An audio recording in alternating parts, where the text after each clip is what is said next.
Hello friends, இன்றைக்கி டே எப்படி போச்சுன்னு பார்க்கலாம். இன்றைக்கி செவ்வாய்க்கிழமை, முருகருக்கு உகந்த நாள் அப்படிங்கிறனால வேலுக்கு அபிஷேகம் பண்ணி ஆறுமுக தீபம் ஏற்றி பாசிப்பருப்பு பாயாசம் வச்சு நல்லா மனதார சாமி கும்பிட்டதுக்கப்புறம் இன்றைக்கி டே நான் ஸ்டார்ட் பண்ணேன். பாப்பாவுக்கு கொஞ்சம் ஹோம்ஒர்க் இருந்துச்சு, அந்த நானும் பாப்பாவும் சேர்ந்து பண்ணி முடிச்சாச்சு. அதுக்கப்புறம் லன்ச் ப்ரிப்பேர் பண்ண ஸ்டார்ட் பண்ணேன். லஞ்சுக்கு சாம்பார் சாதம் தான் பண்ணியிருந்தேன். சாம்பார் சாதத்தையும் கொஞ்சம் பொம்மை மாதிரி பிடிச்சி வச்சு அவங்களுக்கு பிடிச்ச மாதிரி கொடுத்தா கொஞ்சம் சாப்பிடுவாங்க.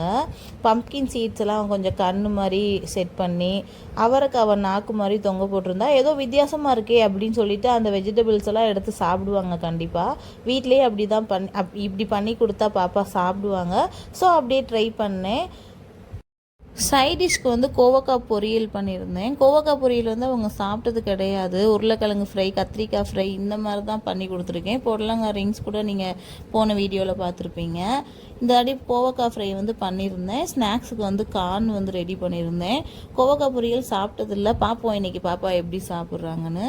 ஈவினிங் நெய் விளக்கு ஏற்றி செவ்வாய்ஹோரையில் 8 to 9 அதே மாதிரி சாமி கும்பிட்டு இன்றைக்கி டேயை நான் கம்ப்ளீட் பண்ணியிருந்தேன். இது பிடிச்சிருந்தா நம்ம சேனலை கண்டிப்பாக சப்போர்ட் பண்ணுங்கள் ஃப்ரெண்ட்ஸ். தேங்க்யூ.